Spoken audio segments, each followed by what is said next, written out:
Netral pret. Baliho Kaisang tidak diturunkan meski dipasang sembarangan dan ganggu estetika, aparat tak berani copot. Sedangkan baliho Ganjar malah dibredel.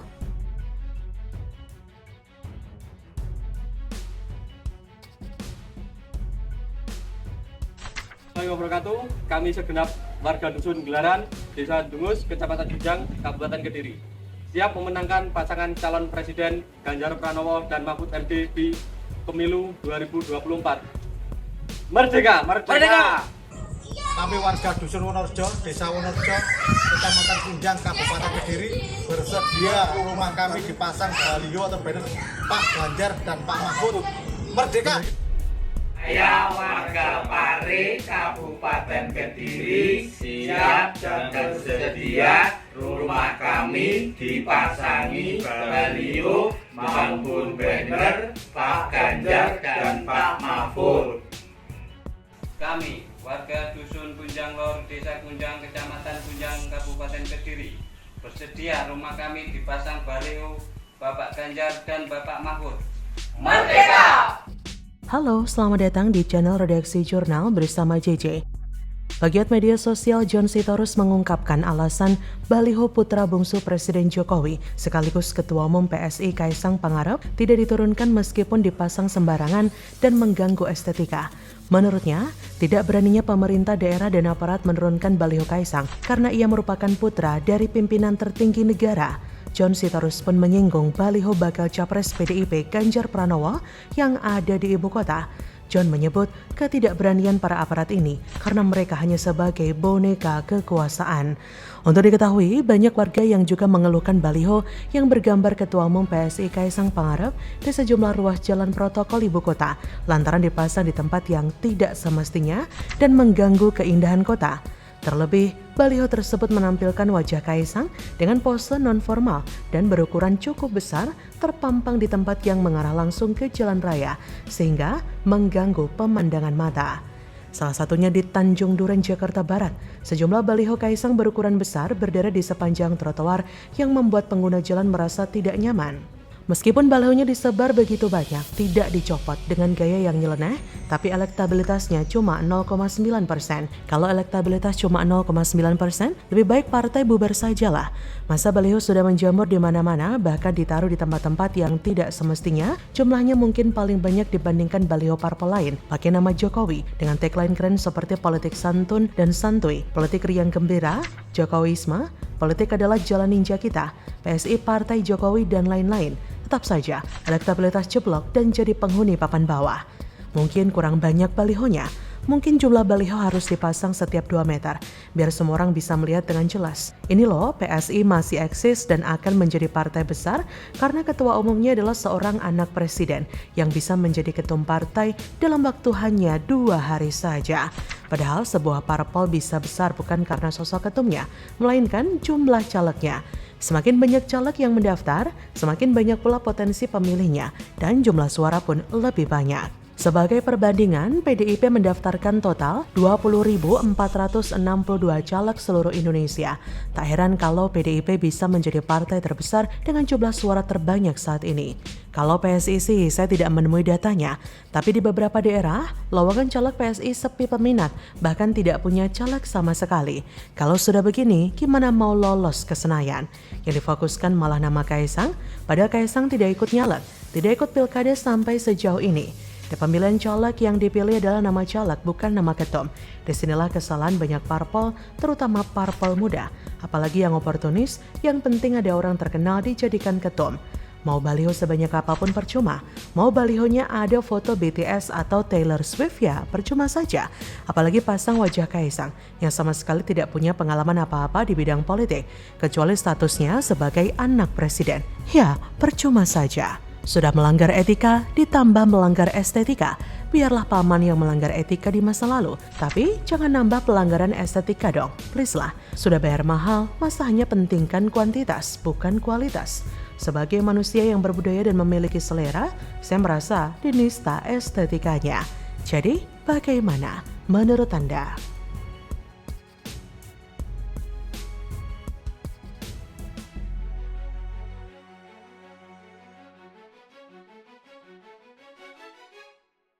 rangka memelihara kehidupan bernegara dan bermasyarakat, serta profesionalisme, Polri berkomitmen untuk bersikap netral dan tidak melakukan kegiatan politik praktis dalam tahapan pemilu 2024. Intimidasi makin gencar. Rumah pemenangan Ganjar Mahfud di Menteng didatangi brimob bersenjata lengkap, pakai rantis juga, tanda-tanda demokrasi dibungkam.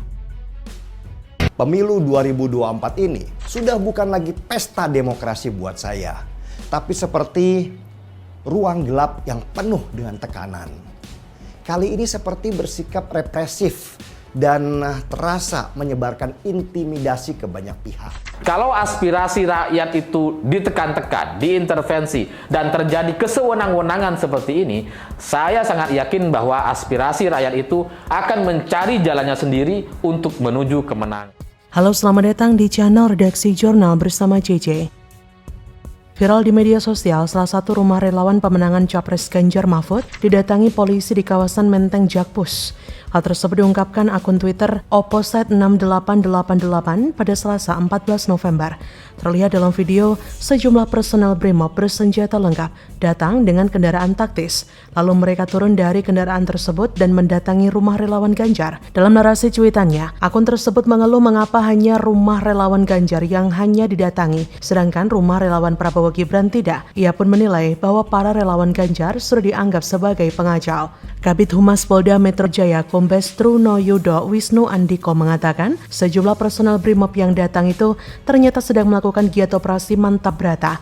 Giat tersebut dilakukan pada Selasa sekira pukul 17 WIB. Menurut ex-Kabid Humas Polda Jawa Barat itu, pihak kepolisian ingin menciptakan ketertiban dalam masyarakat menjelang pemilu 2024. Sebelumnya, Capres dari PDIP Ganjar Pranowo mengklaim bahwa timnya menerima aduan dari sejumlah kepala daerah dan relawan yang mengaku diintimidasi oleh aparat keamanan terkait Pilpres 2024. Disebutkan para kepala daerah itu diintimidasi agar mendukung salah satu pasangan calon selain Ganjar Mahfud.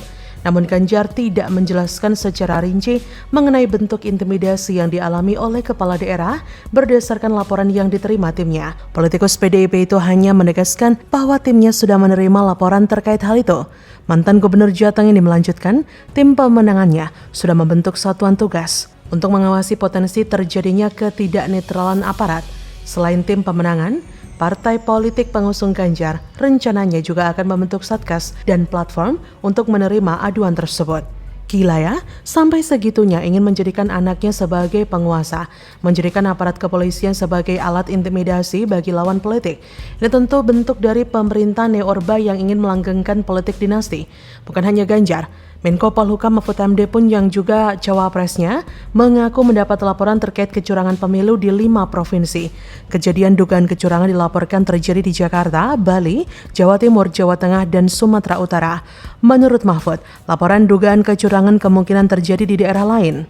Hal ini tentu sangat jauh dari kata netral, padahal Jokowi sudah melakukan pengumpulan dan pengarahan kepada para penjabat kepala daerah dan makan siang bersama para capres. Tapi kok kejadian di lapangan malah makin buruk? Bukan hanya pencopotan dan pembersihan baliho dan spanduk pasangan Ganjar Mahfud, tapi sudah masuk pada intimidasi internal kepada relawan dan rumah-rumah relawan. Pelanggaran sebesar ini semasif ini, atau kalau saya boleh meminjam istilah yang digunakan Denny Indrayana dalam sidang Majelis Kehormatan MK, Denny menyebut bahwa lolosnya gugatan nomor 90 merupakan hasil kerja dari suatu kejahatan yang terencana dan terorganisir, sehingga layak ditafsirkan sebagai mega skandal Mahkamah Keluarga. Ya, memang sebesar itu ya skandal ini, melibatkan 3 elemen tertinggi yaitu Ketua MK, Keluarga Presiden, dan Kepresidenan RI sebagai sebuah lembaga, ditambah aparat kepolisian. Maka saya kira wajar jika Denny menyebutnya sebagai mega skandal. Kalau awalnya saja cawe-cawe itu terasa begitu masif, bagaimana nanti ketika Pilpres diselenggarakan?